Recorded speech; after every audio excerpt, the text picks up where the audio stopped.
Welcome, one and all. Hope you're all having a fantastic Tuesday. We should be looking good. Thank you, Brett, for letting me know about that over there on YouTube. I figured out what was wrong yesterday. Still can't type in the chat, but that's okay. I will see your chat up here on the big screen so that I can, address it, or Brett can address it, whatever it may be. But we are here, and we are live in the flesh. 5,000 gold pill challenge over there on Pilled. And also, there's merch out there too, guys.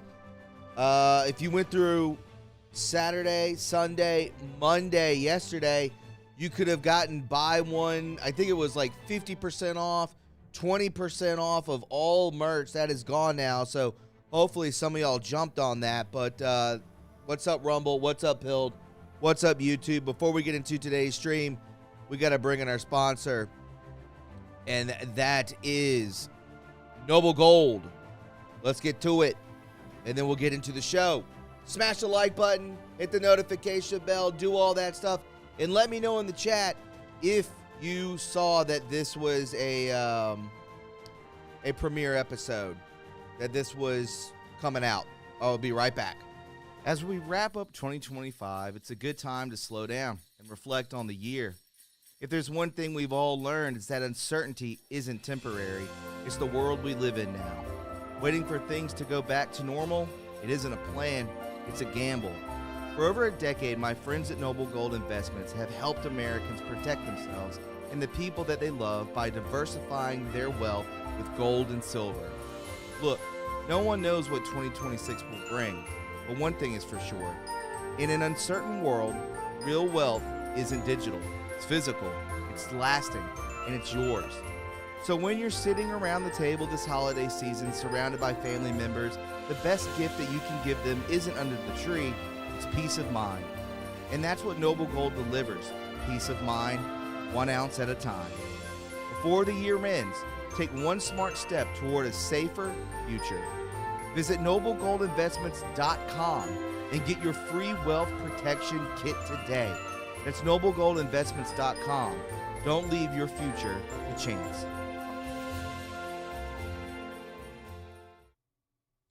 All right, and we are back. We got 2 more sponsors coming up later on this week. I know a couple people were looking into that, the red light. They're coming on, and also a C60 group is coming on as well, too. So if you're into C60, which you should be, or you're into the red light therapy, and you should be looking out for those podcasts. They'll be coming out later on in the month. But without further ado, let me go ahead and get to my co-host. You can see him Monday, Wednesday, Friday, Sunday at 7:30 on Pilled, on YouTube, on Rumble, on X. Mr. Brett Collins, what's up, man? You're muted. Muted. Wow, I muted myself. How you doing? What's going on? Thanks for having me back on. Yeah. Yeah, I'm glad you got the YouTube working. It looks good. Looks good. Yes. Yeah. Still can't chat, but I don't know why that's not possible. It's got to be something with the OBS or whatever system you're using, because I use StreamYard, and it's totally StreamYard is totally connected with everything. There might be a couple of it's even connected to Twitch and all those other ones, but I have to do the chat separately, and it doesn't appear on the screen unless I put it there, but it works. It's integrated, so it must be something between YouTube and whatever you're using with OBS. Yeah, it's not even allowing me. It's not even showing that I'm a mod or anything. I can't. That's crazy. Yeah, I can't do anything with it. It's probably something simple that nobody can figure out yet, and I'm too stupid to figure it out. So hopefully somebody has an idea out there. If you do, please let me know in the chat. Let's go ahead and get into it, man. I got a lot to get into with you today. President Trump, as of last night, from 7 p.m. until midnight, posted 160 times, which is absolutely insane. The man does not sleep. So there are 37,000, and these were retweets and stuff like that. It wasn't like he kept posting, but, I mean, he is posting. He's, retruthing. There are 37,000 Somali-born refugees living in Minnesota. They are the ones who elected Ilhan Omar on America hating anti-Semitic refugee and America hating anti-Semitic refugee to the U.S. House of Representatives. We've seen and we've been watching Omar play a part in an American nightmare for several years. Minnesota is sinking under a tidal wave of corruption, with Governor Tim Walz in total denial about the $1 billion in taxpayer fraud that's been exposed under his watch. We talked about that yesterday on Pilled and on Rumble. So if you were tuned in yesterday on YouTube, I saw some people complaining, he just put out an ad. I did, because I'd already done an hour podcast. I wasn't going to go back and do another hour podcast. So if you want to watch it, you can go to Pilled and check that out for sure. Pilled.net/TRUreporting. Go there and watch it. So yeah, I just put an ad out yesterday because I had to do that. But again, I did talk about Tim Walz. We did talk about the corruption. It is insane. The amount of money that is just under the, I mean, he's caught. He's so screwed. State employees are blowing the whistle, and he silenced whistleblowers, accusing Tim Walz of retaliating against those who tried to stop the scams. I wonder if they received death threats. I bet they did. Walz is accused of covering up massive theft in programs like Feeding Our Future. What a good guy. And also, where funds meant for kids went to luxury cars and overseas real estate. Wow. And then there's Ilhan Omar, quick to deflect any scrutiny on the Somali-linked fraud rings by crying Islamophobia, shielding the perps, while billions vanish. And don't forget, of course, the allegations that she committed immigration fraud by falsely identifying her brother as her husband to bring him to America. Lucky for Omar, for Republicans, unbelievable, not really, voted with Democrats to save Omar from being stripped of her committee assignments and table the censure resolution, effectively blocking it and saving Omar from immediate action. How many Democrats do you think would save a Republican in a similar situation? I'll wait. Hashtag Minnesota corruption. Hashtag Tim Walz. Hashtag Ilhan Omar. And Brett, it's just going to be a matter of time for what took place in D.C. to happen in Minneapolis. Correct me if I'm wrong. Yeah, I'm wondering. Remember the assassin that killed the senator in Minnesota and the family?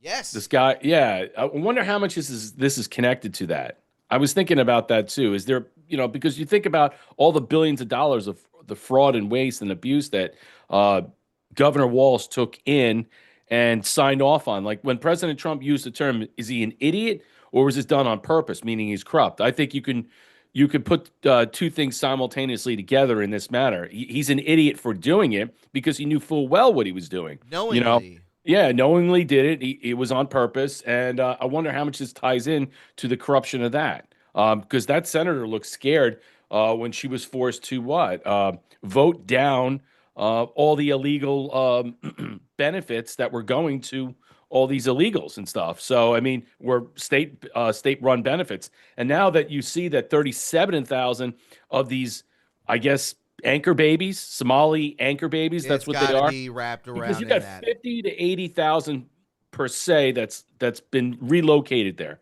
So 37,000, they basically, the anchor babies came from that. And here we are now discussing this. And President Trump talked about, I wish I had the power to denaturalize them in some way. We need to bring back the National Authorization Act. We need to bring back so many different things. I know they're working on the 14th Amendment, Section 3. I wonder we're going to get to that in the Supreme Court. And that will basically, I think you'll see those 37,000 if the Supreme Court comes back and says, yes, we can remove them. We can remove their citizenship. But you'd have to tie them into the corruption and fraud and abuse. So the people that, the offspring of those people, the offshoots of those people, how much are they tied to this corruption? And can you legally move them? That's the problem. That's what the Supreme Court is going to take up, I think, come very soon before the end of this year. Yeah, they better do something. Excuse me. Before it's too late, and we're seeing a lot of stuff take place when it comes to a lot of illegals out here and a lot of these quote unquote anchor babies, so on and so forth, who literally hate this country. I mean, I don't know how else to explain it to you. They most certainly do. Let's go ahead and take a listen to this really quick. President Donald Trump announcing he is going to terminate. Wonderful. I appreciate that happening. President Donald Trump announcing he is going to terminate all of Joe Biden's auto pens. This is spectacular, and I'm going to tell you why. The media is all over this shit already. They're like, he can't do that, right? But what if he does? Well, the Democrats have two choices. They can either allow him to do it and admit that Joe Biden was not of his right mind and capable of running the country, or they can sue him to say, you can't do that. And of course, President Trump is anticipating them to sue him. But here's what happens when they do. Donald Trump and the DOJ now become privy to discovery, testimony, internal logs, medical records, staff communications, auto pen records, all of it under oath. Discovery. It's epic. It's a honey trap. So witnesses are going to be asked, who was running the White House? Were presidential duties done outside of the scope of the actual president of the United States? And they're forced to answer, because otherwise it's fraud, it's perjury. And if the courts rule that the auto pen was invalid based on the testimony, then all executive orders are nullified, all military direction nullified, agency actions, legislative signature. It would basically erase Joe Biden's entire presidency. And this would be the biggest scandal in our lifetimes. This is an absolute honey trap. It is a win-win situation. And this is epic. So we've talked about that multiple times, and that is coming up as well. I did see something where it had, and I don't know if I deleted it. Am I that stupid? Well, if we can go back to what Christy Nome talked about, like regarding these visa apps, she just came out yesterday, today, in regard to the Somali, that 50% of these visa apps in Minnesota are fraudulent. And they signed up for benefits. They helped drain the billions of dollars of American taxpayers. And Governor Walz knew full well what he was doing. Now, if you can tie these people, these recipients, these visa applications to directly Somalis in Minnesota that they knew full well that should have been here, that were receiving benefits and did have offspring in some way, these anchor babies some way. There might be right now at this point, they can cut them off completely. Now, are they going to obviously, are they going to prosecute the parents? Because if you prosecute the parents for these visa application frauds, what happens to the babies? What happens to the children, the offspring? What do you do? Do you send them back? You don't put them in the system. Do you get them out of the country? I mean, what happens with them? See, the problem with the anchor baby system is that these people multiply like cockroaches, like rats, and it's disgusting. And that's why they're outpacing us. You see, the whole thing Elon Musk put out on X, ladies and gentlemen, when we went from a percentage of being white throughout the world to a now 8% over 100 years. 8%.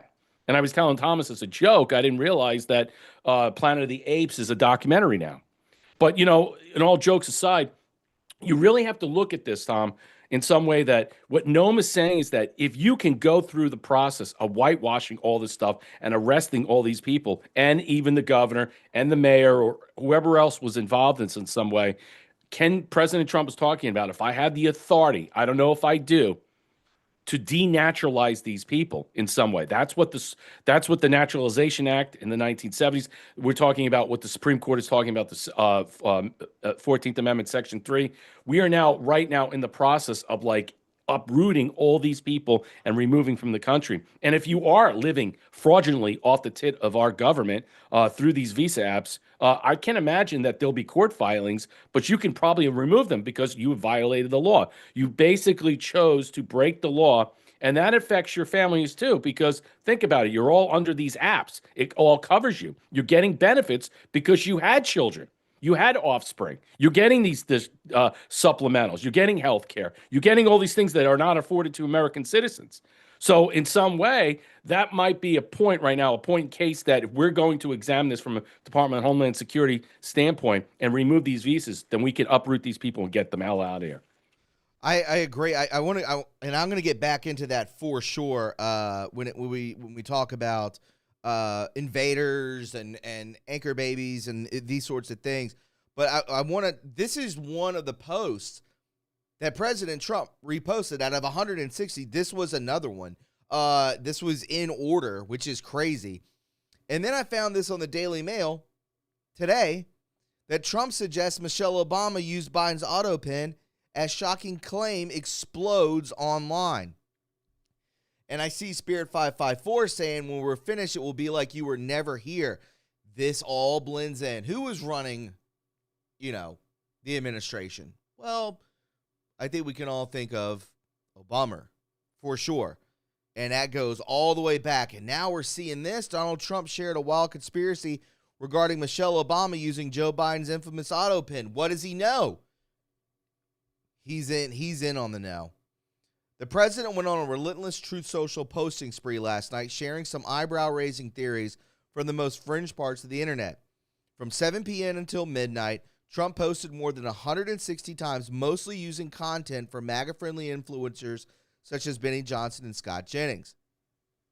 However, the president also reposted a video from longtime MAGA conspiracy theorist Alex Jones with a bizarre message.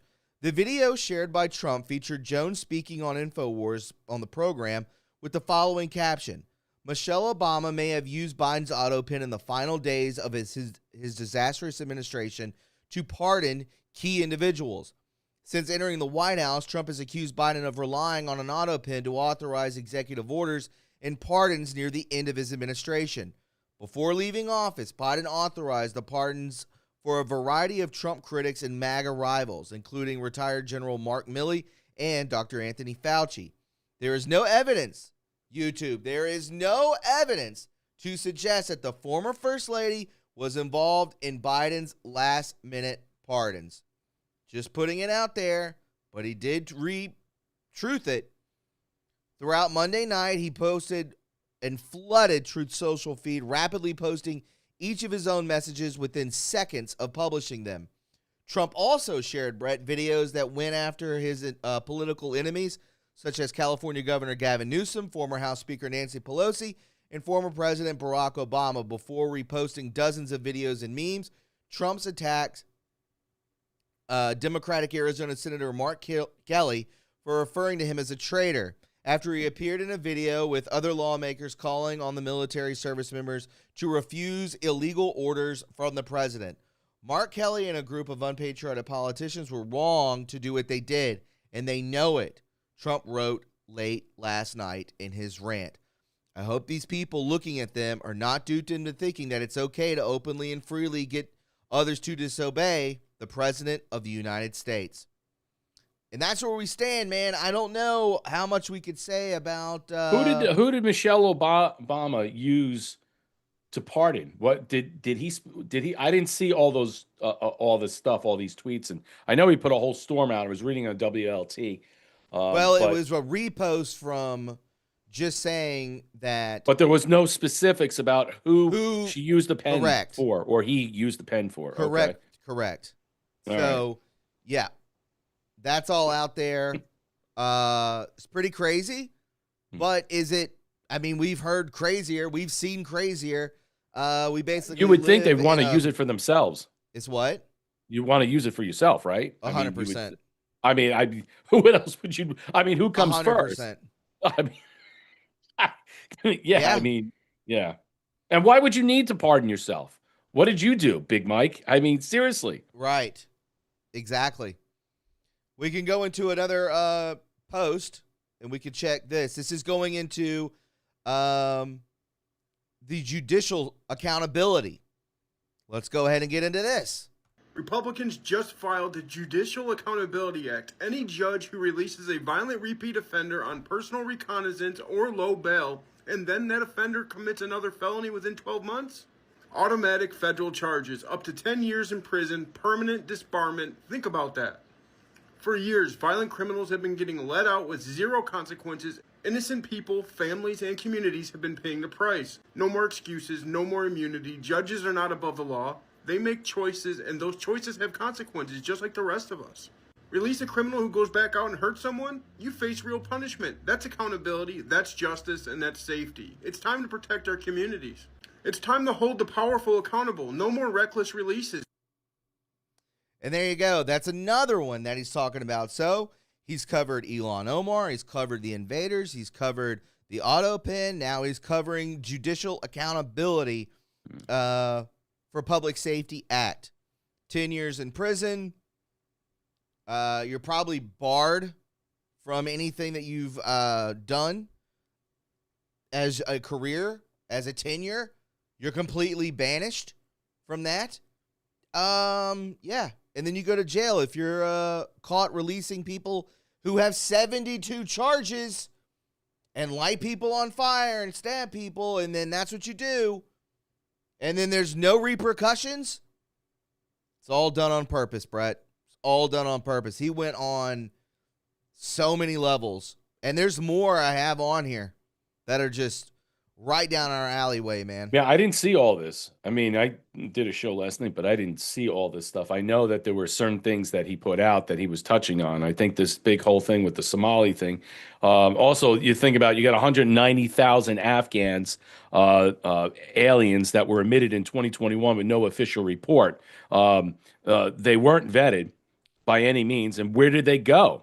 I think that's something else. I mean, I think what Noam is saying is that they're saying we're going to put pause on 19 countries, but realistically, it's 32 countries quietly that are being flagged. So, I mean, we could shut down this whole immigration system completely and halt it completely. You're going to have to.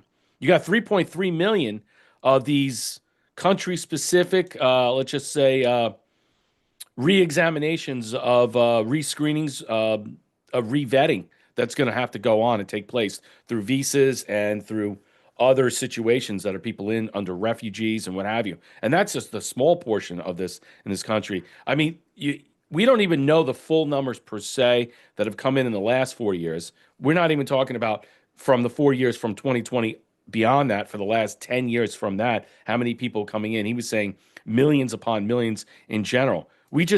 I mean, unless they have ways of tracking this with these cards that they handed out with their chips in it, and so to speak, or the phones or what have you and stuff, I don't know if you're going to have ways to do this. I really don't. I don't know how this is going to take place. We know what do you say? We hired 10,000 new ICE officers. You're going to need more than 10,000. Yeah. You know, even 50,000, it's not going to cut it. All right. I mean, let's face it, it's not. And that's why I think that we're just, with all these tweets that he's dropping and stuff, yeah, Republicans introduced the Birthright Citizenship Act. I mean, the Supreme Court, the Supreme Court is looking at this, the Naturalization Act, and that all these things with the 14th Amendment is pretty big, because if you can remove these people, the birthright citizenship, and you can get even more people out of this country. We can play this, and then we'll go back over all of it. So let's take a listen. People Also, say to me Truth. from time to time, Randy, you don't like him, you just are against immigration. And I look him dead center and I say, no, I'm not. I wouldn't be here without it. My grandfather and my great-grandfather came over from Germany on the boat in 1903. We have the manifest. My grandmother to Texas, they went through New York and came to Texas. My grandmother's family came over in 1845 and settled in Central Texas. If that hadn't happened, I wouldn't even be here. But, folks, they did it legally. So I want to thank you all again for bringing this up, Dr. Babin, this Birthright Citizenship Act. Let me tell you something. The radical left is going to lose their friggin' minds over this. I can't wait for it. They're spinning the same tired narrative, calling President Trump and Republicans heartless and cruel and inhumane for daring to address the issue of birthright citizenship. And now, 22 states are suing to block Republicans from overturning this deeply flawed policy. Let me tell you, the policy is so deeply flawed. If you've read the 14th Amendment, if you remember the time frame that it took place in, I'll give you all a math quiz. 14th Amendment. Can any of y'all tell me which amendment preceded the 14th Amendment? Any math majors out there? Of course, the 13th Amendment, which abolished slavery. The intent of our founders and our members of Congress back then was to make sure that African Americans got a place in America. Now, I've talked to judges, some of them in Congress, that said, well, no, birthright citizenship is part of the 14th Amendment. I said, look, just because some court has interpreted it that doesn't make it right, doesn't make it law. The courts and the judges get it wrong. Supreme Court gets it wrong all the time. They actually ruled that African Americans could be counted as 3/5 of a citizenship for census records, right? They also ruled that Negroes could use separate but equal bathrooms. I think it was Brown versus Board of Education. And then they ruled in Roe v. Wade in 1973, it's okay to kill unborn children. The courts don't always get it right. Here's the truth. The 14th Amendment was never intended to serve as a blank check for illegal immigration. It was never intended to grant citizenship to the children of people who broke our laws to get in this in the first place. Well, this isn't just about immigration, people. This is about defending our sovereignty, respecting the rule of law, and ultimately standing up for the American taxpayer who funds all this stuff. It's high time for common sense for us to make a comeback. We need to put American citizens first, prioritizing their safety, their opportunities, and their futures. That's why I'm proud to stand here with Dr. Babin, President Trump, Andy Biggs, and my Republican colleagues in this fight. We are working to pass the Birthright Citizenship Act and enforce President Trump's executive order to end this madness once for all. So very much depends on it. America's sovereignty matters. American taxpayers matter. American families matter. It's time to fix this broken system and put America first. I yield back. People. Again, back to the illegal immigration, back to the judges, back to the courts. They make mistakes, and they do it on purpose. Let that be known. They do it on purpose because they do. They want to destabilize this country. That's what they want to do, and they're doing a hell of a job. Where we could see they are doing a hell of a job. So this was, these were 1, 2, 3, 4, 5 social media posts from President Trump yesterday. I mean, all of them astounding, all of them powerful, and all of them need to be heard by every single American that is listening. Trump 1 says 360,000 children are missing. Yeah. Imagine that. War Angel said 50,000 sign-on bonus to become an ICE agent. Yeah. Wow. They have 10,000 new ones right now. I want to say this. You brought this up, and I want to read it, and then I'll let you go. I just met with President Trump from Kristi Noem. I am recommending a full travel ban on every damn country that's been flooding our nation with killers, leeches, and entitlement junkies. Our forefathers built this nation on blood, sweat, and unyielding love of freedom, not for foreign invaders to slaughter our heroes, suck dry our hard-earned tax dollars, or snatch the benefits owed to Americans. We don't want them, not one. If you came here legally, great. That's fine. But if you came here illegally, and then you have your anchor babies, they got to go, man. Y'all got to go.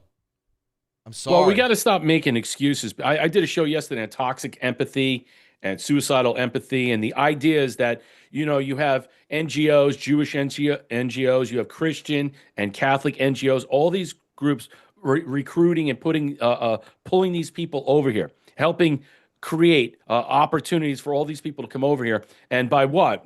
By ruining our gene pool. I mean, honestly, bringing people over here, refugees, people that are that supposedly are having difficult times in their own country, and they deserve the American dream, but not us. So they come over here, they tug on our heartstrings, and then we give them all this free stuff. Meanwhile, while we're giving them all free stuff, and the more and more are pouring in every year, what happens to the American citizenry? Okay, we lose our health care, no Social Security. We're draining all our money. All this stuff that's going on. You see what she said in there? Leeches. It's even worse than that. Okay, and they want to use jingoistic, nativist. We are super PACs. Yes. We don't want you in the country. And if it's considered racism, if it's considered xenophobic, well, then so be it.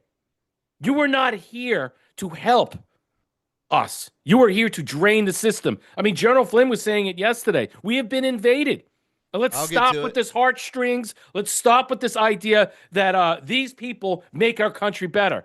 In the last 20 years, can you tell me importing all this third world garbage, okay? Black and brown people from Africa, from Somalia, from all these shithole countries, South America, Venezuela. You tell me, Mexico, you tell me how they made our country better. All I know is poverty went up, prices of stuff went up, their money on SNAP, people just robbing the system blind, healthcare out of control, no Social Security is going to expire. It's not because it was ever set to expire. They've been robbing it blind to steal from Peter to pay Paul. And these people, what we're seeing right now, are the reason why. They're the blight on the system. They are the herpes that doesn't go away. We have a massive problem in this country, and we got to fix it. And I don't care what country you're from. And it's not about country specific. These visas, all these different things need to be re-examined in such a way that if you are part of a system, what's the percentage you think? Let's just take a number right here. What percentage do you think, Tom, right now, currently, all right, that there are people that are illegally in this country, or let's just say that are anchor babies or what have you, are ripping and defrauding the government and sucking off the tits, supposedly? What is the percentage of all these people in this country that are robbing a system blind? I mean, do you think it's greater than 30%? Do you greater is it than 40%? What if I told you it's 62%? Wow. I was gonna say 25%. What if I told you 62% of all the illegals in the country in the last 5-6 years? All right, we'll just say that population. Yeah. Of defrauding this government, of defrauding the government. Why the whole thing of Doge has been put in place, and Brooke Rollins saying today around the round table. She said right now, look, if 22 states right now do not want to send us the updated SNAP data, all right, well then we're just going to shut it down for those 22 states. Most of them are all blue city state fiefdoms, okay? Wisconsin's a purple one, Minnesota's a purple one, but they're part of the same problem, the narrative. Why do we have to continue? They don't want to cooperate with us, then shut it down. Then don't give it to them. Redirect the money somewhere else. And eventually, Tom, when you cut off the money and all the funds from everything else, they'll either leave on their own or they'll do what we all think they're going to do, riot and try to burn everything down, steal, rob, kill, just to get to the next level. And I think that's coming. I agree with you. And we've seen what happens when we have these invaders come in. I will show you this. Breaking. This is from Donald Trump as well. Breaking from Nick Sorter. The Trump administration has now halted 2 million asylum claims in the wake of the Afghan attack on the National Guardsmen. Good. Most of them should be canceled entirely and sent home. 2 million? I mean, you better start hiring ICE agents like there's no tomorrow. But there is good news. We know that 2 of those guardsmen, the National Guardsmen, one was a female, 20 years old, shot to death. But Andrew Wolf, the man, is recovering. Let's take a look. Let's get some good news in here. Saying that my heart goes out to the family of the 2 individuals who were despicably gunned down in Washington, D.C. And since we originally received word of the shooting, we worked very hard to try to coordinate with the Guard, the federal government, the families, and everyone to ensure that the state's response is appropriate. I want to update people. First, there'll be a lot of questions about the condition. I want to say I'm not the doctor. I'm not going to try to pretend to be so. What I will say is that Andrew remains in serious condition. We did have some positive news that we were told that Andrew was asked if he could hear the nurse who asked the question to give a thumbs up, and he did respond. And we were told that he also wiggled his toes. So we take that as a positive sign. I'm not here to speculate, but I will say one thing, that Melody, the mom, has been so positive a force, and she's been asking people across the country to pray for her son, and those prayers are working. So I want to continue. That's her only request to me is, would you please get the word out that my son Andrew needs prayer? And that's all I'm going to do. Talk about that. These are wonderful people, and the family's going through a very difficult situation right now as Andrew fights to survive. There are many vigils that are going on around West Virginia right now. I had a chance to attend one in Martinsburg in honor of Andrew, and go down to Webster County on Saturday night. It was a really very touching vigil. People were talking so eloquently about Sarah, who by all counts is an amazing woman who lifted up people around him with a smile. And from talking to Sarah's parents and to people in the unit, everyone had nothing but incredible things to say about Sarah, and she's someone who's going to be remembered for a very, very long time, and she had her life tragically cut short by this terrible act of terrorism.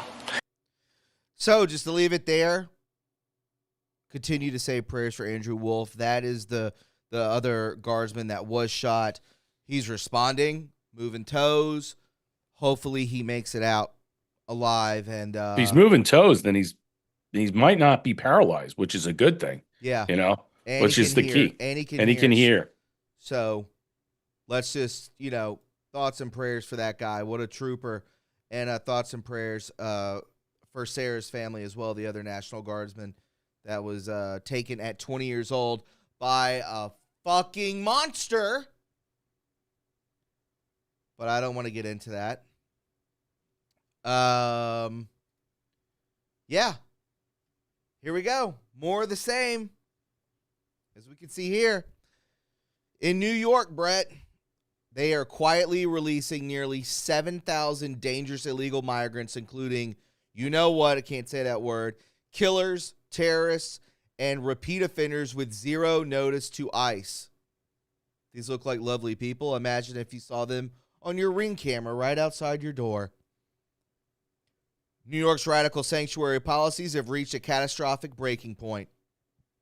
U.S. Immigration and Customs Enforcement ICE Director Todd Lyons has issued an explosive letter to New York Attorney General Letitia James. What's going to happen to her? Demanding immediate action after state and local officials quietly released, on purpose, 7,000 criminal illegal aliens, including killers, gang members, and repeat violent offenders without honoring ICE detainers and without a single notification to federal authorities. Since January 20th, New York has released 6,947 criminal illegal aliens back onto the streets.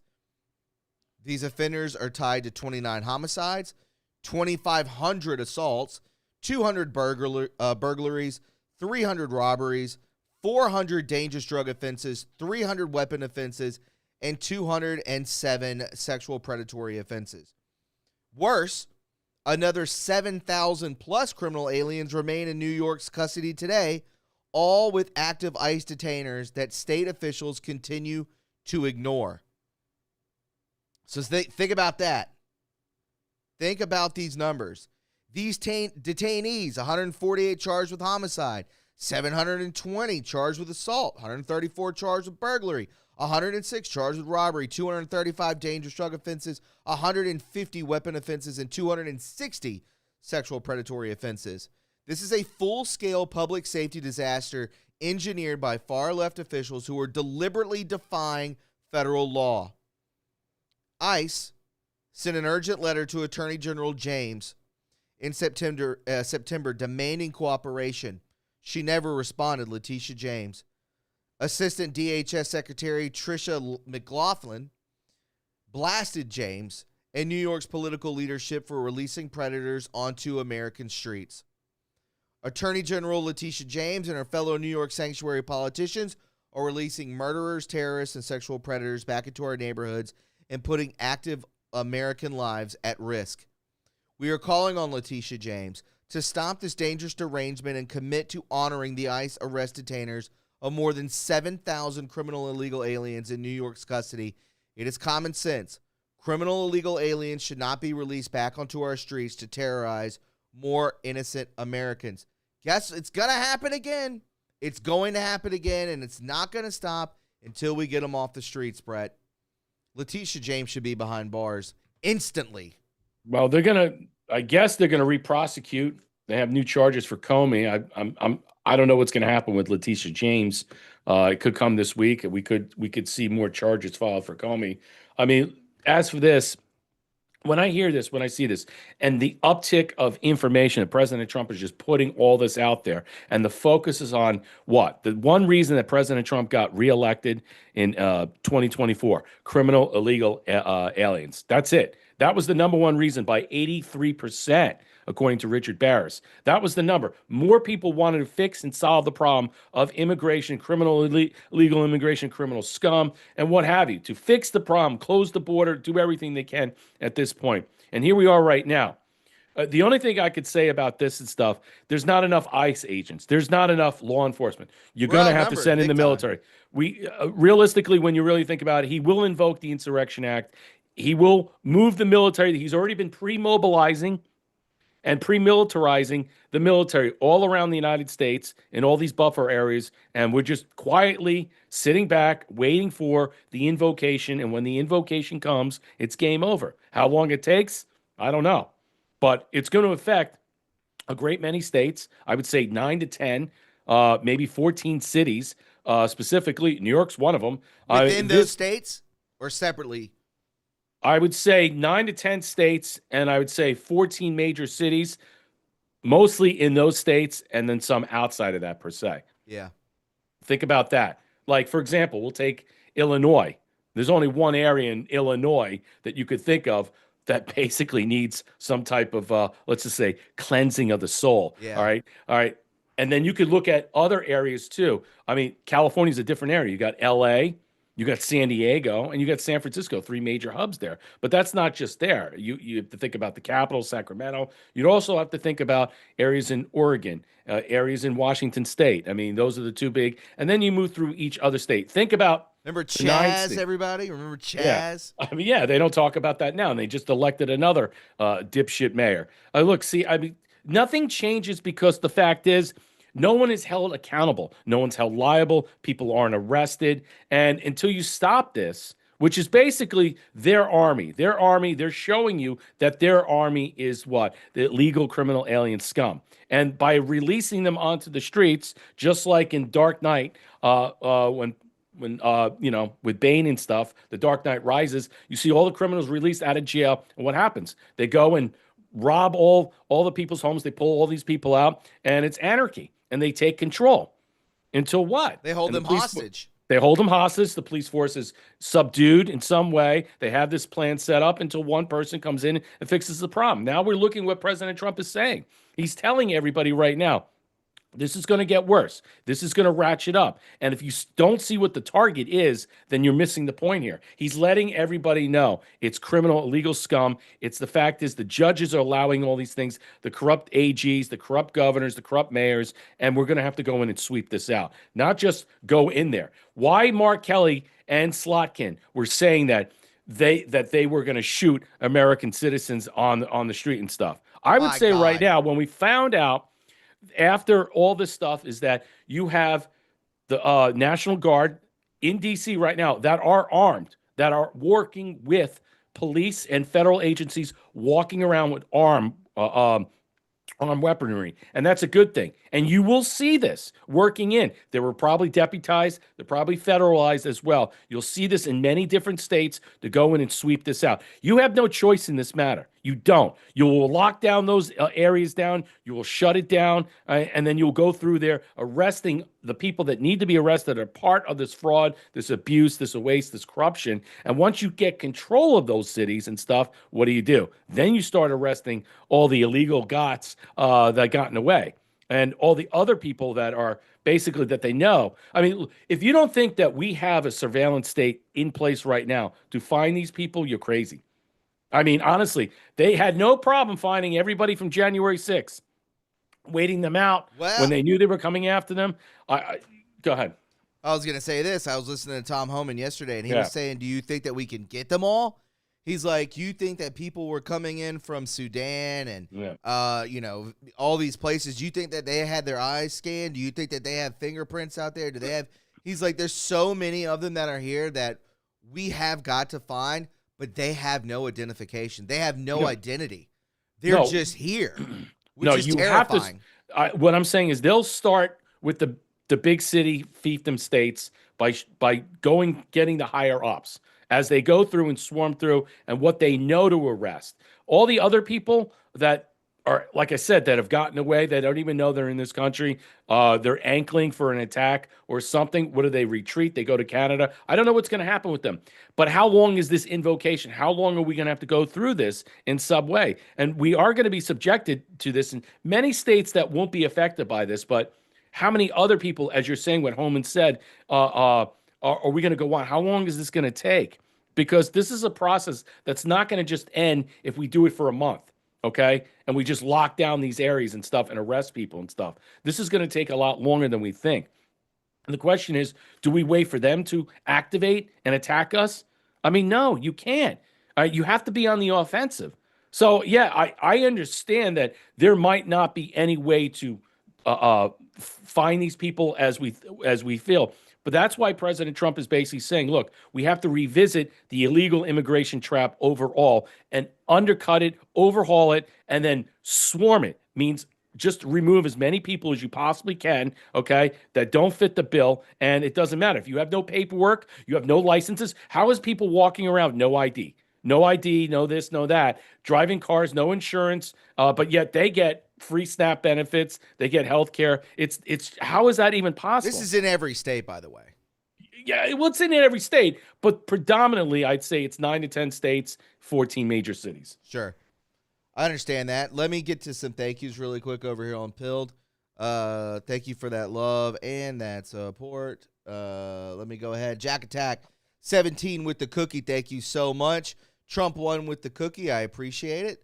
Curious Cat with the cookie. Afternoon. Right back at you. Zach from Tennessee with the can. A very, very connected, Brett. And Slutkin calling it in on her October speech, which he was just got done talking about with Mark Kelly as well. Tia with 300 gold pills. Thank you so much. Nullify the whole thing. Yep. Tia with the can. Thank you so much. A boneless chicken. Good to see you with the can. Thank you so much. Trick Pony. Good to see you with the cookie. Salute right back at you. Sean Joe with the can and the cookie. Thank you guys very, very much for your support and love. I appreciate it. Yeah, you mentioned this earlier. I can go ahead and bring this into the perspective of everything. And this is from General Flynn right here. As you can see, key characteristics that define invaders into the United States. Unauthorized or forcible entry is 1. Crossing a border without consent. Have hostile or aggressive intent. The entry is typically for conquest, occupation, exploitation, harm, or to illegally vote. Yep. An invader disregards national sovereignty, disregards control of borders, disregards laws of the sovereign nation. Common examples: the military, the Nazis invaded Poland. Historical, Vikings invaded Scotland. Biological, you know what, enough said. Joe Biden administration, voters invaded to illegally vote. While this should not be controversial, the left, right here, the left in American politics want even more of the madness and is fighting to allow these invaders to be paid for by U.S. taxes. Yet they are destroying the fabric of society. In summary, an invader is someone who forcibly or illicitly enters and seeks to dominate or displace, just like Brett was saying with that 62%, rather than someone who peacefully migrates or seeks asylum under established laws. This is not a racist issue. This is war. And if President Trump doesn't take it even more action, we may be done. Enough is enough. No more cable news interviews. We the people want action, action, action. And I think that goes with everyone listening on Rumble, Pilled, and YouTube. If you're enjoying the show right now, hit the like button, hit the notification bell. Go ahead and do that right now. I'll wait. Hit that notification bell right now. Brett, I think that sums up pretty much a lot. And yeah, this is not just overhauling immigration. He's basically saying immigration was utilized as a cover for all these illegal invaders, and they have basically broken our system, and now we have to repel borders. I think so. We have to get them the hell out. And now that you see, like, the chief of police in Minnesota saying to Somalis, hey, you need to call the police and dial 911 when ICE agents show up.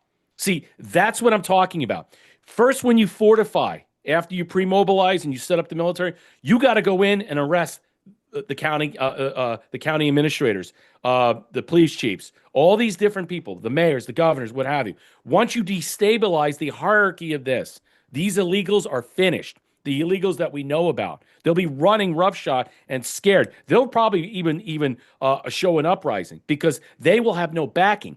Okay? The police won't follow orders anymore. You need to cut this off at its head. The snake rests with who? Okay? The governors, the mayors, the police chiefs, the commissioners, the councilmen, all these city-state fiefdoms that are occupied in this manner, that are working against the American citizenry and the population. To have a police chief in Minnesota, just like the mayor in Chicago and many different other corrupt scum, the AG in New York, to say, hey, look, you called 911 on ICE agents and stuff. You know, people forget about this. No one reads this, your Constitution about the Supremacy Clause and federal law. They don't get it. They think in some way that the 10th Amendment reigns wholly supreme, and their states and their sanctuary fiefdoms, which are illegal, the executive orders that President Trump put forth is already null and void, nullified that per se. We can't get Congress to codify anything anymore because they're too busy what? They're too busy nothing. They're not doing anything. And I think in some way, there is only one option here.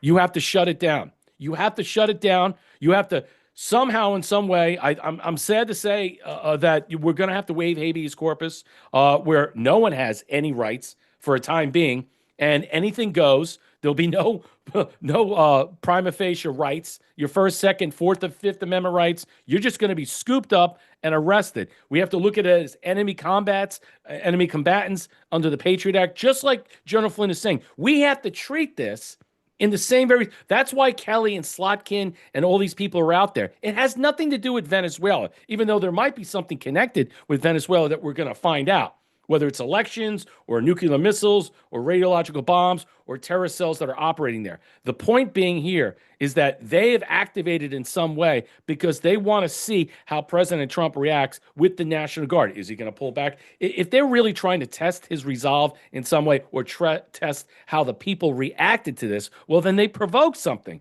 because a lot of people were so angry about what they saw. When you see dead soldiers, just like what we saw in Iraq and Afghanistan, anytime we have American military, all right, reserves, whatever, National Guard, injured or killed, all right, in any way or like this, in this manner, the American public scream holy hell, all right? And I think President Trump is doubling down on this because he sees the reaction about how this went about, and this guy was set up. Someone had put this guy in touch with targeting these people for some reason, and I hope we can find out who that is and why that was and what NGO or what organization, what three-letter agency, what have you. They need to tie this together. But we have been invaded. General Flynn is right.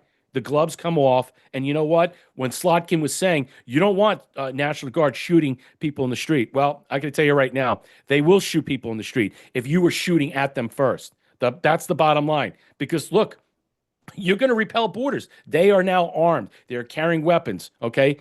They're not going to wait for the police to cover them, Thomas. They're gonna shoot back. If you're shooting at them, they will shoot back, especially if they're going after to capture and arrest people that they know are violent and deadly.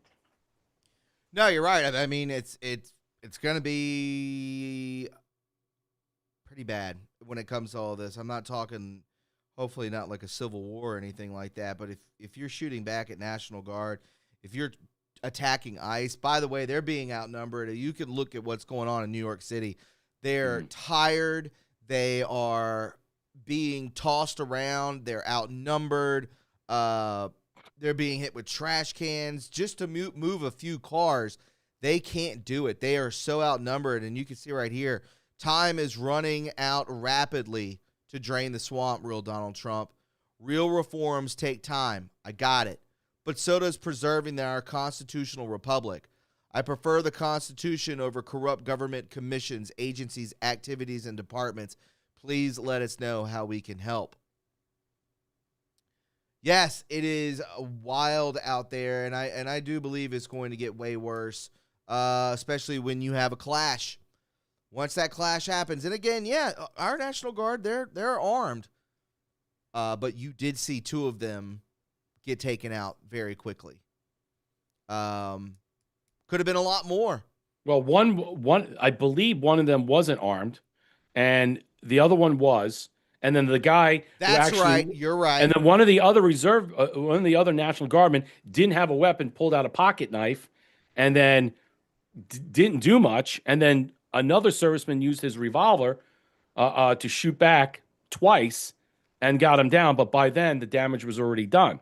So, I mean, that was addressed. Yeah, that was addressed. It ain't a dumb question to say that you give up your rights. You have to think about this. Surrendering your rights is one thing, all right? But losing your rights is another. That's what I'm talking about. You need to understand this. And that goes with the illegal immigrants or all the visas or all these other people. If you're involved with this criminal theft, this fraud, this abuse, and all these other things, that you lose any sustainability of having rights that were granted to you under visas or other provisions. But the idea in some way that those rights can't be pulled back immediately and waived, as President Trump is talking about with Kristi Noem, yes, we're not talking about American citizens that were born and bred here, okay, that are naturalized here. We're talking about people that came over. That's what I'm referring to. And also, habeas corpus in some way is a blanket. Let's just say if you suspend it, it's a blanket wave of people that it's in deference to or in reference to, not necessarily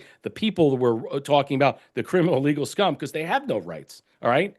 And so you have to really separate all this stuff. How does this manifest? You don't want to arrest governors, mayors, and all these different people in some way they're just going to, utilize their 4th, 5th, and 6th Amendment rights, which are afforded to them in some way. All right, you have to show that they've committed sedition and treason, and they've been working for some other organization or what have you, and by slowly removing that by habeas corpus, and so to speak, that you could pull these rights away from them, and so they can be listed as enemy combatants, just like the Patriot Act inferred, which is still there. And I think a lot of people don't seem to understand that we still are living. They're trying to get rid of the Patriot Act, but we still have embers of it. You still have the 702s and many other things that are being utilized that are probably going to be utilized now under the National Emergency Authorization Act that President Trump has, declared 5 times right now. If you go back to 2018, September 9th, with what we're seeing with the 13848. So, I mean, there are many things that are in play right now, and I just don't think that we should just push it all aside and think that this is not going to happen. We've never seen anything like this ever, and we're probably, I think we're going to be not shell-shocked, but I think a lot of people in these states, in these cities, will be, because They were made aware of this, and I think in some way that the criminality and corruption is not stopping. It's just elevating and escalating, and something has to be done. We see this. We sit back and say, how can this this city, these sanctuary areas become so corrupt and just basically turn a blind eye to federal law and not recognize that under the supremacy clause, they have no authority. Federal law reigns supreme, and they can get away with doing all this criminality, and it's sad. And that's what I mean. There's no control. You just elected a jihadist, a Ugandan jihadist that probably, he probably snuck in the same way Elon Omar came in. So, when you realize how bad this is going to escalate and how this is not going to just be 1 month, we're going to go through this probably all of next year, all the way up until probably the election. We're cleaning out this nest of vipers and traitors, and not just that, and all the other criminal filth and rot that are in there. When Tom Homan was saying, and he came out and said what you were talking about, he said, more importantly, he goes, if we don't fix and solve this problem right now, and the Democrats do get in position, they're going to come and arrest me, and they're going to put me to death. So when you think about that, that's all of us. So this is it. This is the line that has to be crossed. Because if it's either us or them, I choose us. So, I mean, I don't know why anybody's like sitting there like railing against you about your rights and all these other certain things. We're going to have to cross a line in some way that you might not want to cross, but it has to be done, because if it doesn't, we're not going to fix the problem in this country, and it's going to de-escalate, and you can have vigilante justice, Tom. Zach from Tennessee says, thank you for gifting the can, Zach. The shooter had a revolver, but neither one of the service members who were shot were armed at all. Right. But arm them all. What is this? Yeah. What do you mean? Arm them all. What are we doing? Of them, but I get when they were showing that, I showed the video, one of the guards another National Guardsman had a revolver. I saw that. That wasn't in uniform per se. That was like half uniform. He fired 2 shots and brought the guy down. But that's the problem. Remember Zach was talking about when we did your show, we were talking about the National Guard, talking about how these people are just like there patrolling the National Guard. Excuse me, not the National Guard, the the border and everything that's down there. Yeah. And they didn't have weapons and stuff. And now all of a sudden, they had weapons, but they weren't loaded. Yeah. It's the most ridiculous thing ever and stuff. I mean, how is it you're going to be deputized and federalized and you know what, and not have the same type of gear tactically that police officers and federal agents do? They had non-lethal stuff as well. They should be carrying that as well. They shoot rubber bullets. I mean, I don't know if that's what we want from a National Guard, especially with this latest attack. I mean, no, I don't want that. I want them to defend themselves. I want them to be protected. Yes, exactly. Yeah. Let's listen to President Trump with his message. Just as importantly, bringing back impoundment will give us a crucial tool with which to obliterate the deep state, drain the swamp, and starve the warmongers, these people that want wars all over the place, killing.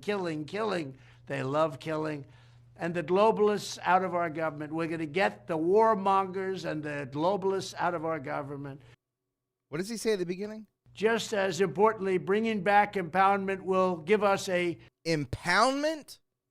I'm unfamiliar with this term. Chat, can you help me out with that? Impoundment.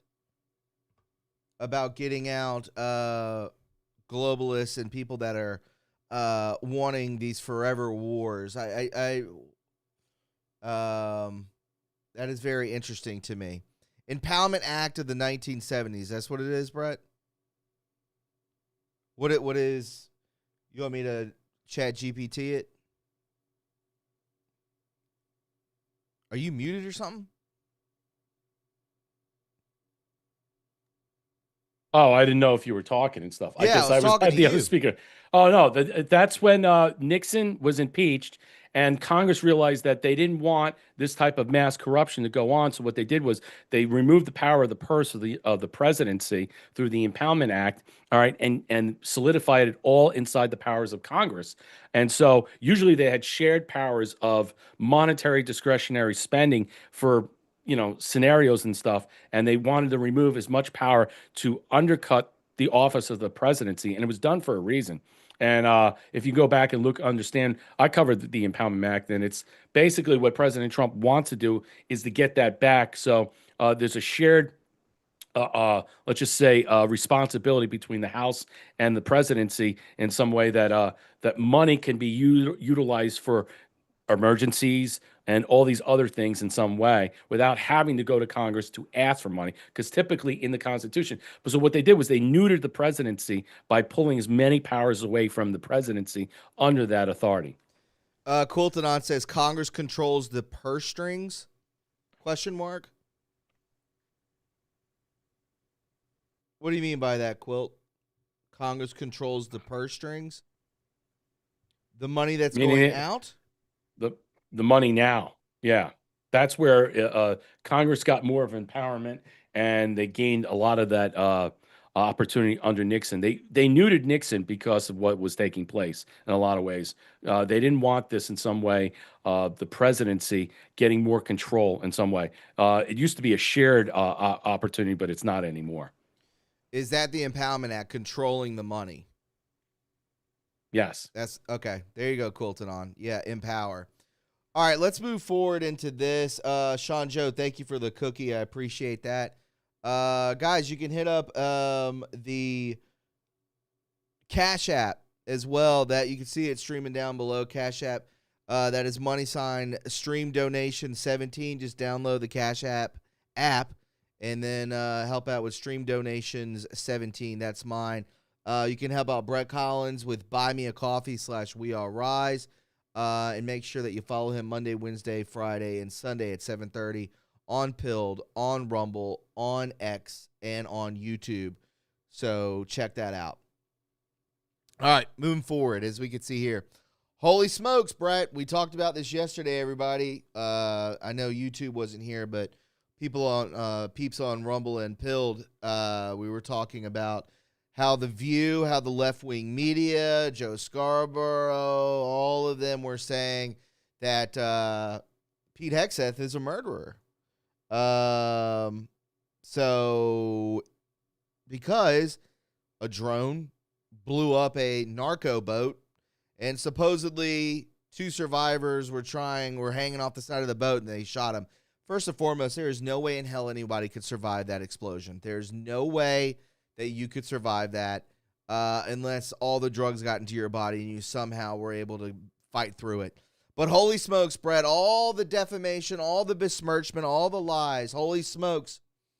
The New York Times just quietly debunked a Washington Post claiming that Pete Hegseth or Admiral Bradley are war criminals by ordering the killing of terrorists after the initial strike. Turns out Hegseth didn't even give any further orders, and the target remained lawful because more terrorists might have gone and retrieved the boat. That's what it was. It wasn't some prick sitting on the side of the boat and then they shot him to death, which, what does that even matter?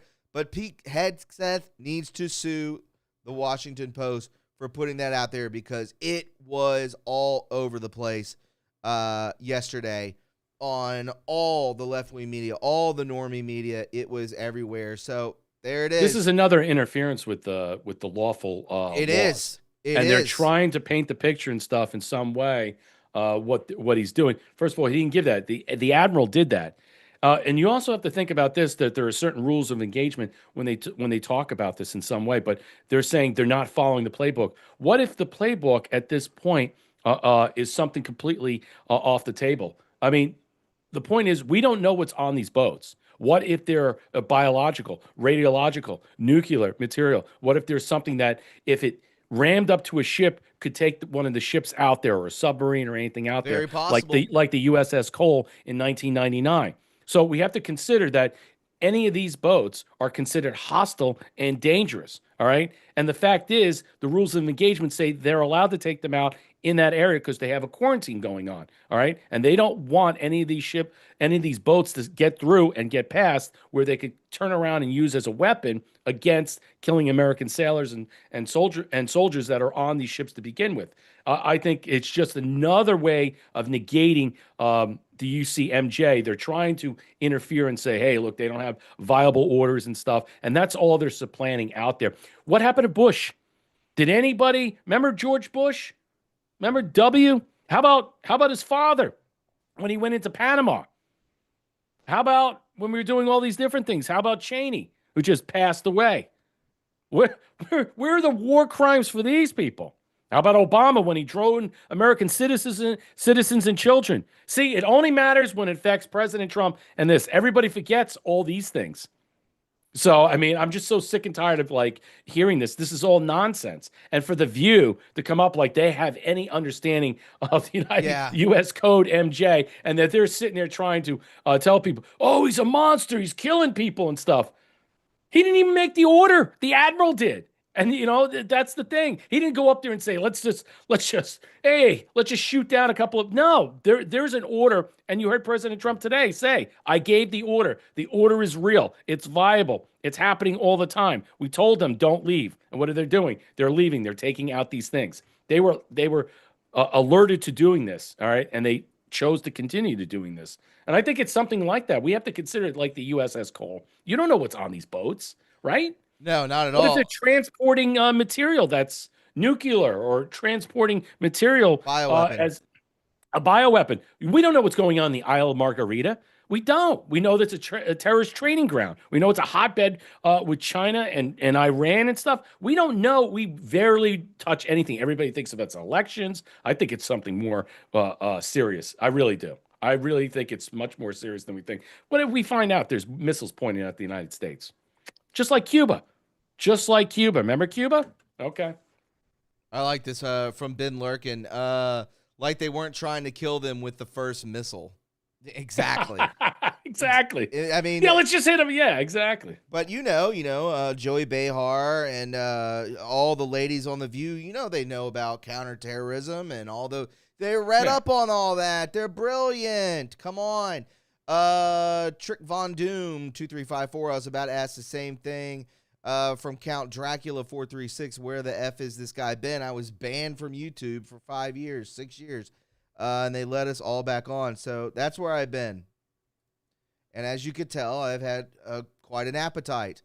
Here we go. Let's get into Maduro. Maduro wants to flee. His own cronies won't let him. They're telling him that the CIA is waiting outside because they know if he leaves, they fall next.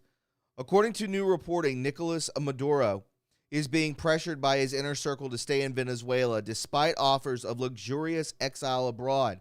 His officials are telling him U.S. intelligence teams are already operating inside the country and would intercept him if he attempted to flee. But the real reason is simpler. Once Maduro leaves, his loyalists lose their shield and face their own political extinction or prosecution. Maduro is trapped by the very regime that he built. There he is right there. Reports indicate that top Venezuelan officials are preventing Nicolas Maduro from fleeing the country, warning him that the CIA and the U.S. Special Forces are allegedly operating in Venezuela and would capture him if he tried to escape. And if you go on like Acun and stuff and you look like all these like I can't say the second word, but the plane images, people out there that are really into where the planes are flying over, the military presence in Venezuela is absolutely insane. And we can go into this. I'll play some of this to kind of bring everybody up to speed on what actually is going on. Sources say Maduro's been praying to Jesus. That's the narco-terrorist, socialist dictator who took over for Hugo Chavez in Venezuela and keeps flooding American streets with migrants, gangs, and cocaine.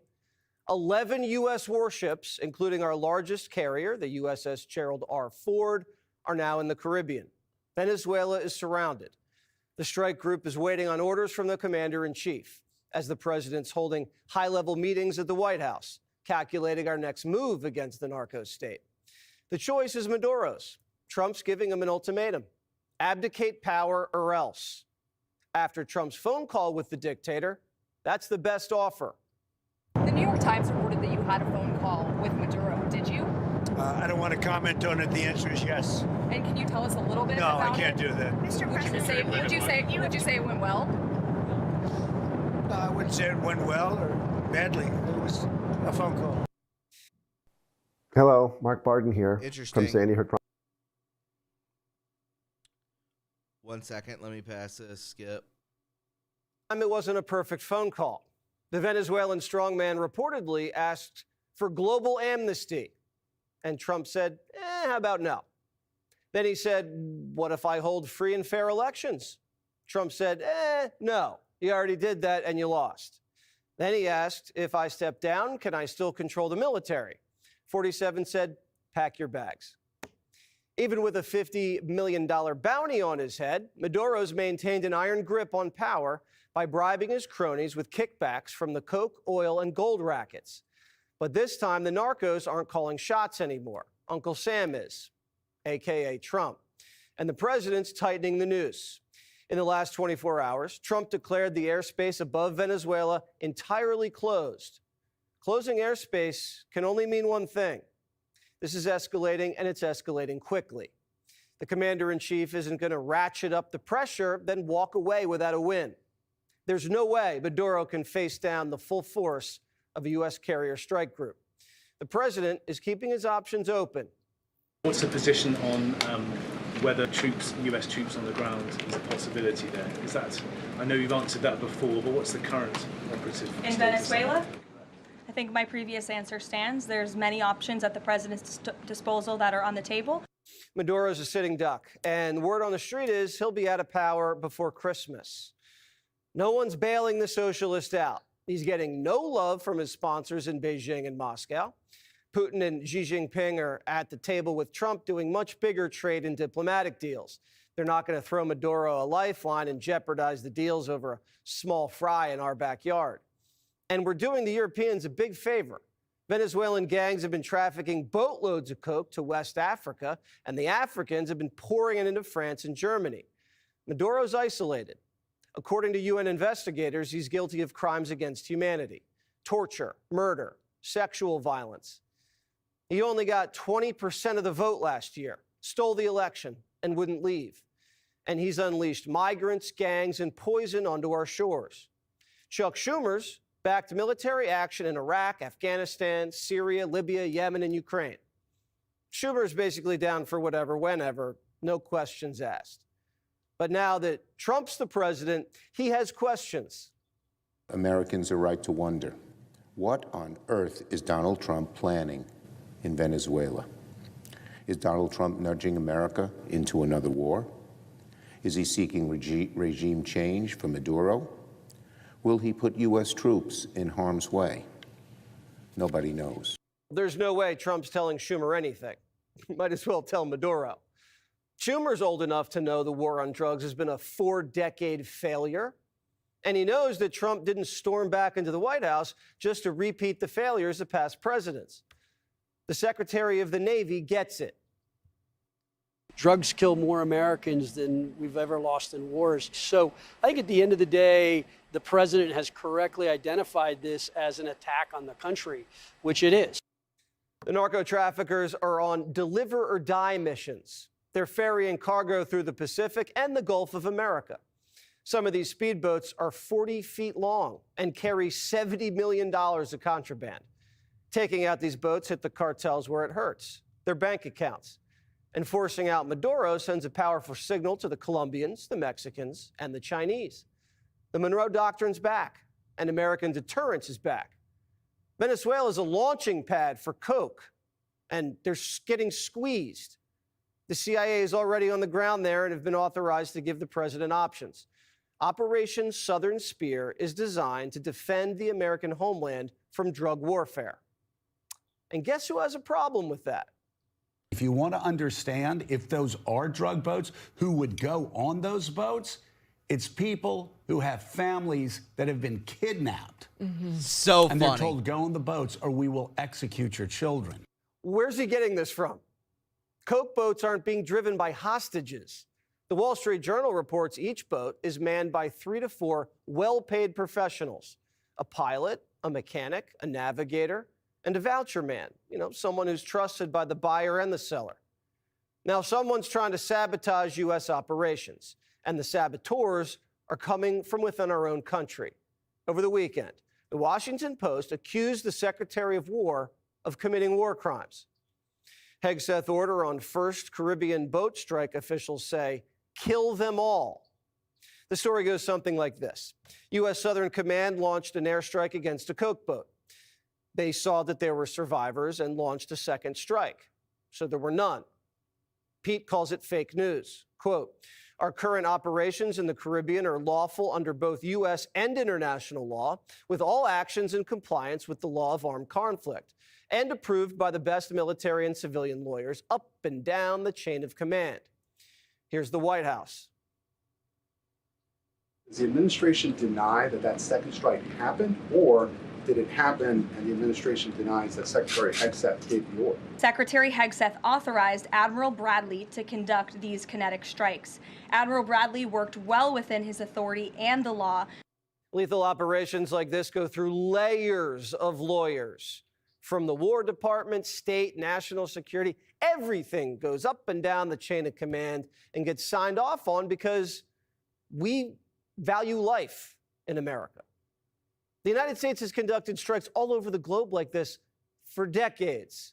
But for some reason, when President Trump does it, it's a crime. And that's exactly what Brett was saying. We conduct these measures all the time over the world.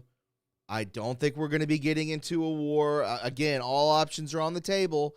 I understand that. Do I want that? No.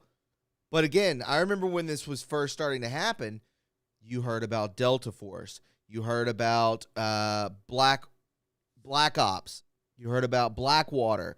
You heard about a lot of these frogmen from the Marines. They're all there. And they are using equipment and manpower, the likes that Venezuelan cartel or whatever you want to call them. They have no idea what's incoming. They have no idea. These are the best of the best taking out scum. So I don't believe that we're going to go to war, but it is a posturing, if you want to call it that. It most certainly is, just to show the strength of our military and, you know, fuck around and find out is kind of where I'm at. Brett, your thoughts? Well, Maduro got back from Brazil a couple days ago, and I'm wondering how much this is connected to Colombia as well, because Colombia has a narco-terrorist state operation in some way, and you'd have to consider that they're all connected, that they're Venezuela and Colombia, that some of the entryways to get in and out are through those countries and those highlands. I'm not really sure what's going on with Colombia per se.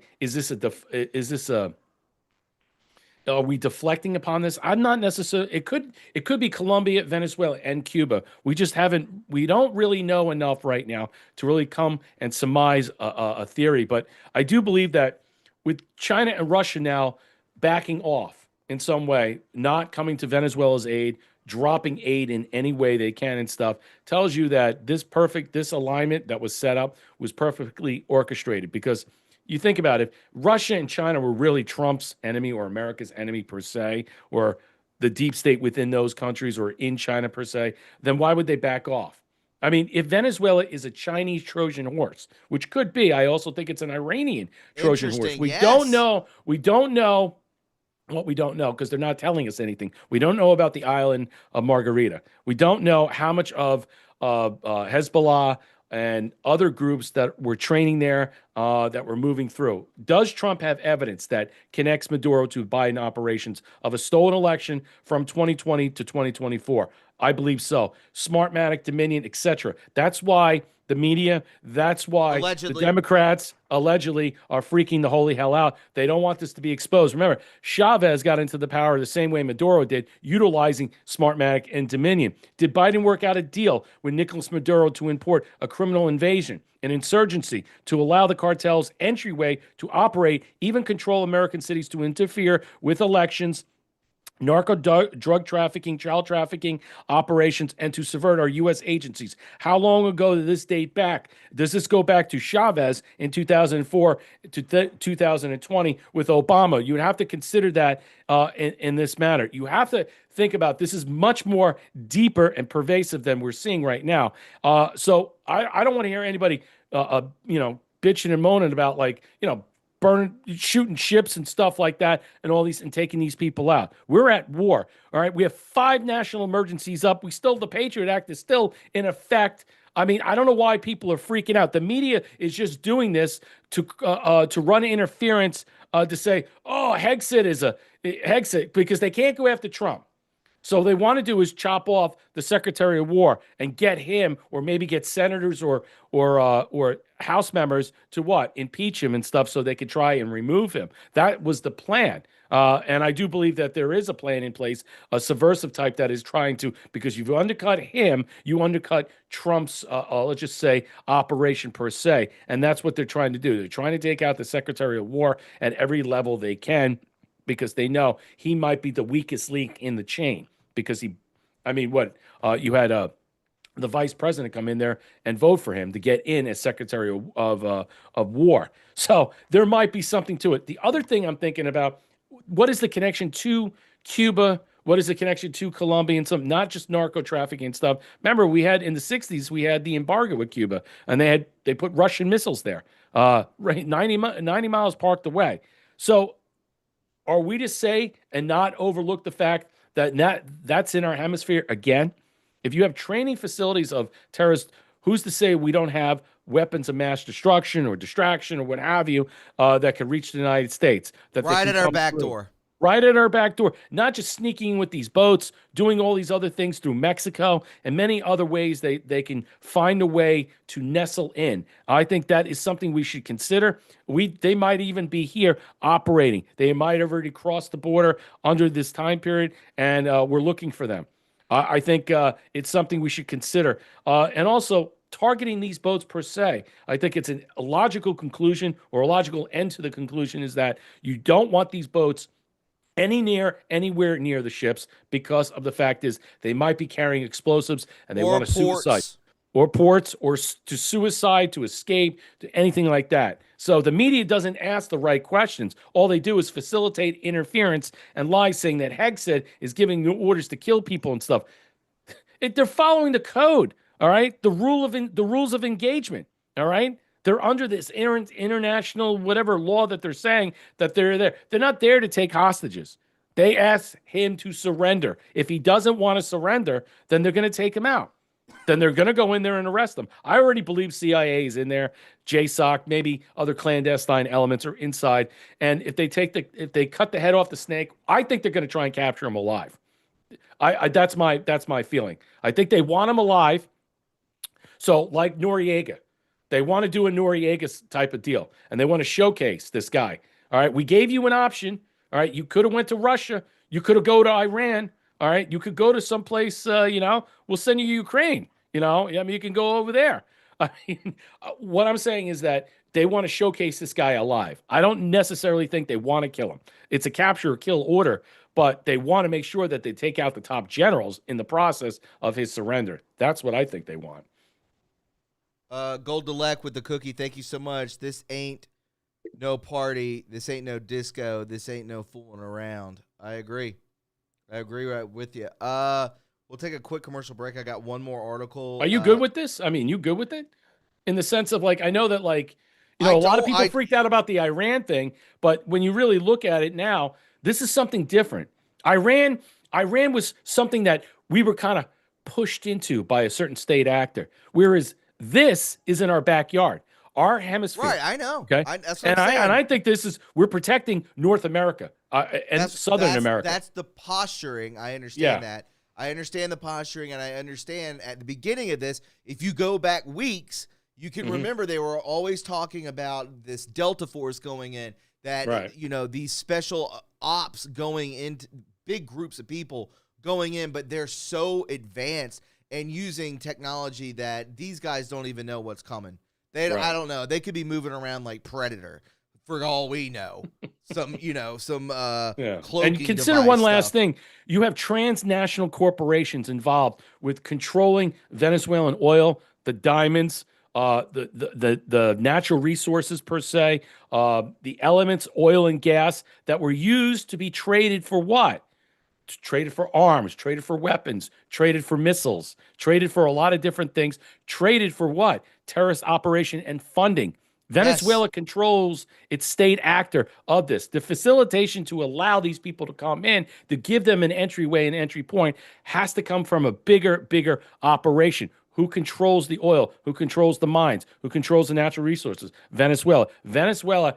Maduro answers to someone bigger, okay? And Facts. those are the people that control him, because they could have easily took him out as the way they put him in there to begin with. I agree. Let's take a quick commercial break. Hang tight, folks. As we wrap up 2025, it's a good time to slow down and reflect on the year. If there's one thing we've all learned, it's that uncertainty isn't temporary. It's the world we live in now. Waiting for things to go back to normal, it isn't a plan, it's a gamble. For over a decade, my friends at Noble Gold Investments have helped Americans protect themselves and the people that they love by diversifying their wealth with gold and silver. Look, no one knows what 2026 will bring, but one thing is for sure. In an uncertain world, real wealth isn't digital. It's physical, it's lasting, and it's yours. So when you're sitting around the table this holiday season surrounded by family members, the best gift that you can give them isn't under the tree, it's peace of mind. And that's what Noble Gold delivers, peace of mind, 1 ounce at a time. Before the year ends, take one smart step toward a safer future. Visit noblegoldinvestments.com and get your free wealth protection kit today. That's noblegoldinvestments.com. Don't leave your future to chance. As we wrap up 2025, one thing's clear. Uncertainty isn't temporary. It's the world we live in now. Waiting for things to go back to, in quote, normal isn't a plan. It's a gamble. That's why Noble Gold Investments helps Americans protect what they've built with real gold and silver that hold value when everything else feels uncertain. So this holiday season, remember, the best gift that you can give your family is not under the tree, it's peace of mind. Visit noblegoldinvestments.com and get your free wealth protection kit today. noblegoldinvestments.com. This holiday season, when you open a qualified account with Noble Gold Investments, you'll receive 10 1-ounce commemorative solid holiday coins, each beautifully designed with a jolly snowman and a warm season's greetings engraving. These limited edition silver coins make thoughtful gifts for friends and family, or a unique addition to your own collection. They're a joyful way to celebrate the season and invest in something real. And we're back. Thank you guys for holding on to that and paying attention. Remember, reach out to them at 877-646-5347. That is Noble Gold. Just say, True Reporting sent me. True Reporting sent me. I saw it. I want the coins. I want to help out with my IRA. I want to help out. I want to check out that red light. That red light's coming. Red light's red coming. light. We can't talk There's about a lot that of right benefits to red light. I know. I had some people buy those, and it's not cheap. No, they're expensive. They are, but there is a lot of benefits too. They actually utilize them. I remember back in the day they were using them for skin cancer. That was one of the ways they would treat skin cancer and scars and all these other different things that has a lot of benefits and stuff. But a big shout out there to Noble Gold. Really do appreciate it. Grab those silver 1 ounce coins. I mean, they'll give you 10 of them. If you call them and you sign up with an IRA, go ahead and do it. Why not? It would be cool to have. They're sending me to. So let me go ahead and get into this. I got this from you, Brett, I believe. Trump's third world ban misses one thing that actually matters. The ban hits the borders. The real risk comes from beliefs. Trump's instinct to slam the brakes after the horrific National Guard shooting by an Afghan migrant is understandable. Any leader with a conscience wants to... Let me blow this up for you guys a little bigger. Any leader with a conscience wants to shield his people. The country is rattled, grieving, and wondering how a young man welcomed into America's care ended up turning his weapon on Americans. Trump sensed that fear and moved swiftly, promising a halt to migration from all third world countries. It's blunt, straightforward, and politically explosive. But good instinct isn't the same as good judgment, and this is where his approach deserves scrutiny. The term third world is so vague that it barely points to anything real.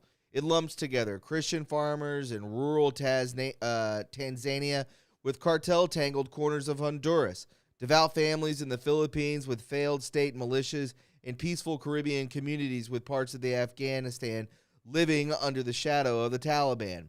It was built for Cold War simplicity, not the world we live in now. Imagine choosing dinner guests strictly by neighborhood. You'll end up rejecting perfectly decent people while rolling out the red carpet for a man who collects exotic spiders and names them after ex-girlfriends.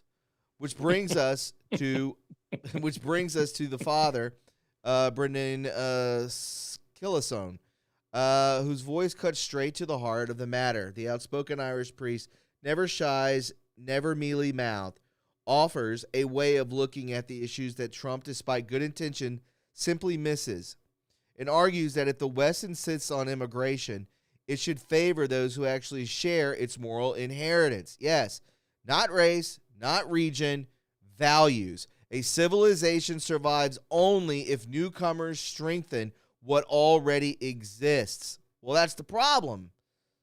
They don't. The people that are already here that were brought here on purpose. And this is where Trump's threat gets it wrong. Geography doesn't predict loyalty. Where someone comes from doesn't reveal where their loyalties lie. Christian migrants from Latin America and parts of Asia often bring the very traits the West has misplaced. They arrive with strong families. They arrive with community loyalty. They arrive knowing what sacrifice feels like.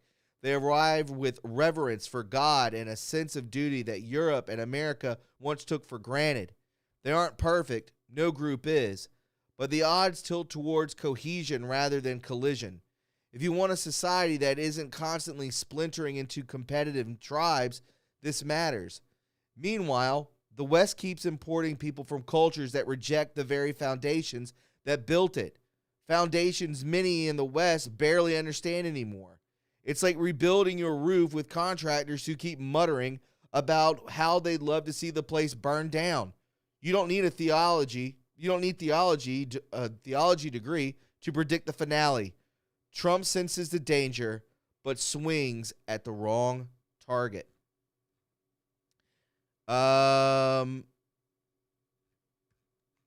Let's see this right here. To be clear, I'm not arguing for the opening the gates to buttloads of newcomers, even Christian ones. But if immigrants are going to come, then shouldn't the nation's leader at least choose those who won't tear the place apart? Trump is right to ask how a nation can protect itself. He's right to say something is deeply off. He's right that the system is broken, but his solution, freezing an entire continent, misses the mark and wastes an opportunity for seriousness. It's a hammer aimed at a lock that needs a key. In other words, Trump has the right instinct, but the wrong instrument. The instrument, in particular, is not a political megaphone. Bring them together, and you get a policy that actually protects the country.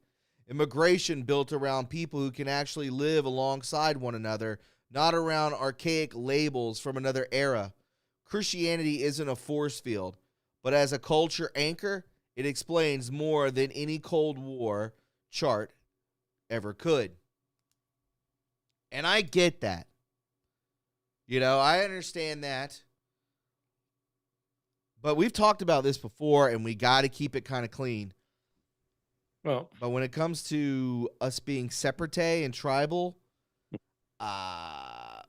folks, I disagree. I like the reason I have that article because it's a good article to discuss. American Spectator's good stuff, puts out good stuff. I disagree with this wholeheartedly. Sure. Because I believe that what this article fails to recognize is that it's not about the fealty and the tribal loyalty to Trump, MAGA, what have you. What it is that we recognize that our system around us is broken. It's crumbling, okay? And the only way to fix it is to let it crash, all right? And then retool it as Brooke Rollins is doing with Snap, per se, all right? They're shutting it all down, having people re-sign up. And if, 21, 22 states don't want to do that, well, then you know what? Then all those people will starve and they don't get SNAP foods, okay? Because you want to play around with the data. That's just one example. overall, when you look at the system per se, we don't have shared values. We have a lot of people in this country that came in based on what? No merit, fraudulently lied to sneak in for the betterment of themselves, not because they have shared values, they love America and want to be part of this great, this project that's been going on for 250 years. They don't want that. They don't believe and understand what our founding fathers fought and died for, what we grew up understanding and learning and educating. We live in it. We seep in it. Our blood, our sweat, our tears is in it. We have more pride, okay, than you could possibly imagine. 73% of this country, of American citizens, make $68,000 a year, okay?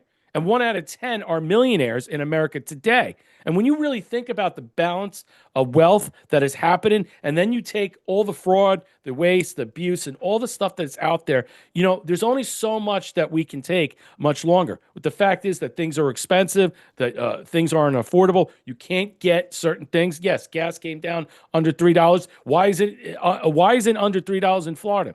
And I talk about it all the time because of the taxes. President Trump talked about eliminating income tax. Well, that's a start. He said it today, and it's probably going to happen.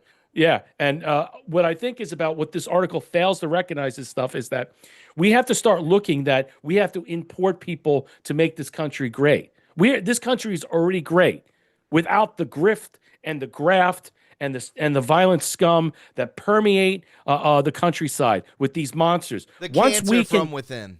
Yes. That has metastasized to the point is that you have to exercise this rot out. It's the only way. You can't sprinkle a little ivermectin on it. It's not going to go away. No. You have to cut the fat out. That means when I say you have to arrest the governors, you have to arrest the mayors, the city council, the police chiefs. The reason why these things are permeated through is because there are levels of power that are in position that are protecting these people to continue on with what? This shell game. And we all see that it's all falling apart, and very soon it's going to come. But it doesn't matter anymore because once you remove that rot, what's left? Then everybody else is going to be left to fend for themselves, and they're going to be freaking out about the fallout from that. And you know what? Good riddance. That's part two. Right? That's the second step that Americans are going to have to go through. Oh, I don't believe in the ideas that, look, I don't think that any of these people from a meritocracy standpoint, when you look at merit or any of these things, values shared, I don't share any commonality with these people. I mean, do you share anything with Somalians or people from Niger or Western Africa or all these different countries that are in this country, Venezuela? What do you share? I mean, there might be some South American countries that you share God, Brazil, like Christianity, Catholicism, and stuff like that. But that's the reason why we're in these positions. That's not culturally what I'm talking about. The idea that they put in multicultural relativism, all right, to blind you, to hug on your heartstrings, to tug on your heartstrings, to say, hey, look, you have to help these people out because it's your duty as a Christian. No, it's not. It is not your duty. It is not my duty as an American citizen to want to help these people out at all. Do you think they really care about you? No. And who are you to be in a position to help people out when you're struggling yourself? What's the old expression? If you can't help yourself, well, then you can't help others.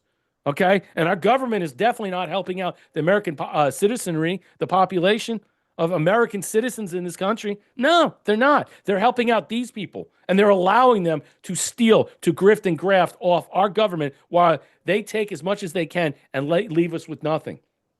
So President Trump is 100% right.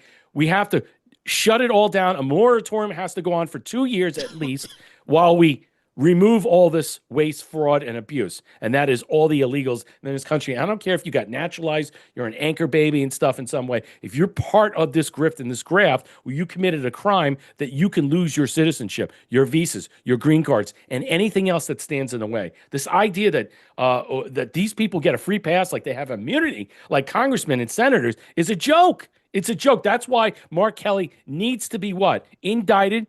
They need to arrest him and indict him and put him on a tribunal for the UCMJ for violating that code. Absolutely. For sedition. They have to. If you let this go, it just more and more this is just going to continue on. I don't know what the Secretary of War is doing. Secretary of Navy, they have to do this. You have to make an example. When is anything gonna be made an example that we see that's getting done? Why do you think people just are losing faith, Tom?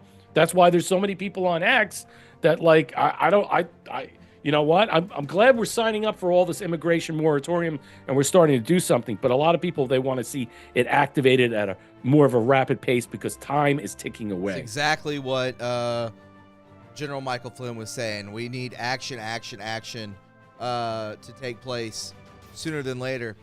I want to thank everybody for tuning in here today. I want to thank my co-host here today, Brett Collins, Monday, Wednesday, Friday, Sundays on X, on Pilled, on Rumble, on YouTube, and here Tuesdays and sometimes Thursdays at 4 o'clock. So get stoked on that. Thanks to everybody on Pilled for donating. Still waiting on the approval for the monetization on YouTube. That I hope it could take up to a month, so we're still waiting on that. So you guys can super chat. Make sure you hit the like button, you share the stream, and if you stopped in halfway through, you could go back and watch the stream on Pilled on YouTube. Check it out. I appreciate it, guys, and I thank you all for tuning in. I'll be back tomorrow at 4 p.m. Take care of yourselves, and just know that in the end, God wins. We love you guys. Peace. Yeah.